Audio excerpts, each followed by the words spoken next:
তো আজ আমি একটা চরম অন্যায়, চরম নয়, চরমতর অন্যায়ের প্রতিবাদ করতে চলেছি।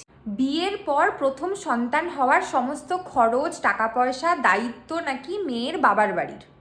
এই নিয়ম কে বানিয়ে যে বিয়ের পর নাকি প্রথম সন্তানের দায়িত্ব সবসময় বাপের বাড়ির নিতে হয়? মানে মানে প্রেগনেন্সি অবস্থা থেকে যা যা কিছু খরচা পাতি, হসপিটাল বিল, বাচ্চাকে 3 মাস অবধি রাখা, সমস্ত 1 টাকাও পাঠাবে না শ্বশুর বাড়ি থেকে, এটা নাকি নিয়ম। এমনকি বাচ্চাটা খাবে সেই প্রেসার কুকার, সেই হাঁড়ি, সেই সমস্ত জিনিসপত্রগুলো মেয়ের বাপের বাড়ি থেকে আসবে। মানে যত দিন যাবে লুটে নাও।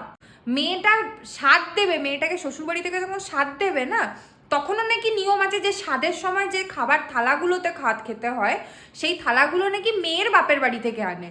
ঠিক আছে, মানে সিরিয়াসলি হচ্ছে, এখনো হচ্ছে, 2025-এ দাঁড়িয়েও হচ্ছে। আমি স্পিচলেস।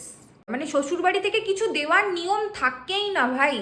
যা কিছু নিয়ম থাকে ওদের নেবার নিয়ম থাকে, শ্বশুরবাড়ি থেকে কিচ্ছু দেওয়ার নিয়ম থাকে না। প্রেগনেন্সিতে অনেক কিছু খাওয়া দাওয়া করতে হয়, তারপরে হচ্ছে অনেক রেস্ট নিতে হয়, অত বেশি কাজ বাজ করা যায় না। সেই জন্য শ্বশুরবাড়ির লোক কী করবে, তুমি এখন বাপের বাড়ি চলে যাও, ওখানে রেস্ট নাও, ওখানে খাওয়া দাওয়া করো, ওখানে অনেক টাকা পয়সা খরচ হবে, তার থেকে বাপের বাড়ি পাঠিয়ে দাও তো বেস্ট হবে।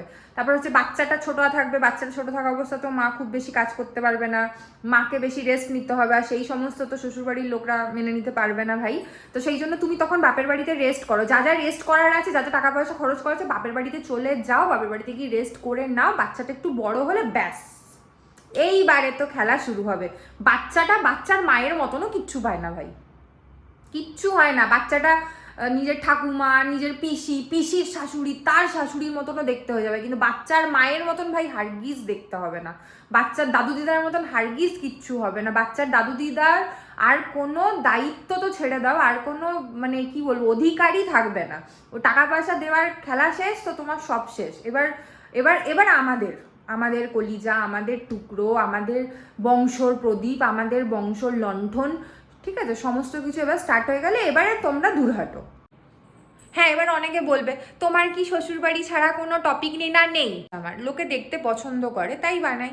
দ্বিতীয় কথা, যত দিন না অবধি এই সমস্ত অনাচার অত্যাচারগুলো বন্ধ হবে, আমার ভিডিও তো ভাই চলতে থাকবে, তোমরা চাইলে ইগনোর করতে পারো।